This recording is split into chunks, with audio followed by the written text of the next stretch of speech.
பிரபல நடிகர் விஷால் மற்றும் சாய் தன்ஷிகா அவர்களினுடைய எளிமையான ஒரு நிச்சயதார்த்தம் முடிஞ்சிருக்கு அப்படின்ற செய்திகள் சமூக வலைதளங்களில் வைரலாகி இப்போது ரொம்பவே வாழ்த்துக்களும் குவிந்த வண்ணம் இருக்குது. தமிழ் திரையுலகில் புரட்சி தளபதினு ரசிகர்களால் போற்றப்பட்ட நடிகர் விஷால் இதுவரை பல்வேறு வெற்றி திரைப்படங்களில் நடித்து சமீபத்தில் மார்க் ஆண்டனி திரைப்படம் மூலம் ரொம்பவே கவனத்தை ஈர்த்தார். இதைத் தொடர்ந்து புதிய படங்கள் நடித்து வரார். இந்நிலையில் நடிகர் விஷால் சென்னையில் இருக்கக்கூடிய தனியார் திரையரங்கில் நடைபெற்ற நடிகை சாய் தன்ஷிகாவின் யோகிட திரைப்படத்தின் செய்தியாளர் சந்திப்பில் கலந்துகிட்டாரு.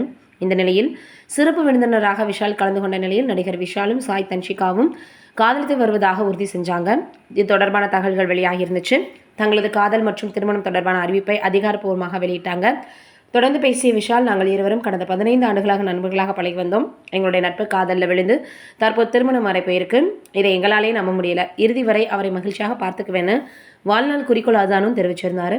இந்த நிலையில் தன்னுடைய 48வது பிறந்த நாளை முன்னிட்டு விஷால் ஒரு நல்ல செய்தியை தெரிவித்தார். ஆகஸ்ட் 29ஆம் தேதியன்று விஷால் சாய் தன்ஷிகாவின் திருமண நிச்சயதார்த்தம் அவங்களுடைய பெற்றோர் முன்னிலையில் நடைபெற்றிருக்கு. தொடர்ந்து எல்லோருமே வாழ்த்துக்களை தெரிவித்து வந்துட்டுருக்காங்க. நம்மளுடைய சார்பாகவும் இந்த ஜோடி நீண்ட நாட்கள் நல்லபடியாக ஒற்றுமையாக வாழணும் அப்படின்னு வாழ்த்துக்களை தெரிவிச்சுக்கலாம்.